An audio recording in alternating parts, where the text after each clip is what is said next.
व्यवस्थापन नावाची जी गोष्ट होती ती कधीच बदलली नाही. ती अत्यंत मजबूत आणि ताकदवार होती. त्याची भीती ब्रिटिशांना वाटली. कारण या देशामध्ये सार्वभौम सत्ता प्रस्थापित करायची असेल तर ती व्यवस्था मोडली पाहिजे. त्याशिवाय हा संपूर्ण देश आपला गुलाम होऊ शकणार नाही हे त्यांच्या लक्षात आलं. आणि म्हणून त्यांनी पहिल्यांदा काय केलं असेल तर या सार्वजनिक संसाधनाचं सरकारीकरण केलं. खूप गंभीर गोष्ट आहे लक्षात ठेवा की जी आपली ताकद होती ती ताकदच त्यांनी काढून घेतली. म्हणून त्यावेळी जर नदीत एखादी कुदळ मारायची असेल तर सरकारची परवानगी घ्या. गावठाणात तुम्हाला काही करायचं असेल तर सरकारची परवानगी घ्या. तुमच्या शेजारच्या तळ्यात तुमचं तळ त्याच्यात काही करायचं असेल सरकारची परवानगी घ्या. कारण ती सरकारी जमीन आहे. खऱ्या अर्थानं आपण त्यावेळी गुलाम झालो हे लक्षात ठेवा. दुसरी एक अतिशय चांगली पद्धत त्यांनी अस्तित्वात आणली ती अशी होती की या देशाची ताकद काय आहे. या देशाची दुसरी ताकद आहे हा कृषीप्रधान देश आहे. कृषी आमची ताकद आहे.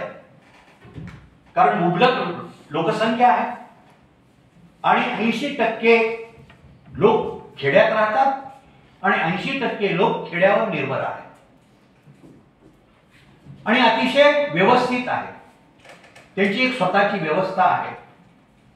बी बियाणांची असेल उद्योगधंद्याची असेल पण ती एक विशिष्ट साखळी होती. कारण त्यांना फार लांब जावं लागत नव्हतं. ते त्याच त्यांच्या पंचकृषीमध्ये एकमेकाच्या गरजा भागवत होते आणि अत्यंत स्वयंपूर्ण अशा पद्धतीने ही खेळी बसलेली होती. त्यांनी पहिली गोष्ट अशी केली की शिक्षण पद्धती नावाची गोष्ट आणली. पण या देशातली खरी ताकद कृषी शिक्षणात कधीच येऊ दिली नाही. पण शिक्षणात अजून एक गोष्ट आणली आणि ती म्हणजे उद्योग समूहाची माहिती. त्याच्यासाठी लागणारा नोकरवर्ग तयार करायचा म्हणून शिक्षण पद्धतीमध्ये ते आणलं. तेही आणताना अतिशय चांगली नीती वापरली की ज्याला प्रॅक्टिकल द्यायचंय त्याला थेरी शिकवायची नाही आणि ज्याला थेरी शिकवायची त्याला प्रॅक्टिकल द्यायचं नाही. दुर्दैवाने स्वातंत्र्यानंतर आपण आंधळेपणाने हीच व्यवस्था कायम ठेवली. 70 वर्षानंतर आता लक्षात येत आहे आपल्या राज्याच्या की आपल्याला पुन्हा विकेंद्रित लोकसहभागी व्यवस्थापनाची गरज आहे आणि म्हणून पाण्याचा ताळेबंद गावोगाव झाला पाहिजे अशा पद्धतीची आता एक त्यांना गरज वाटायला लागलेली आहे. आणि म्हणून तुम्ही आम्ही या ठिकाणी बसलो आहोत.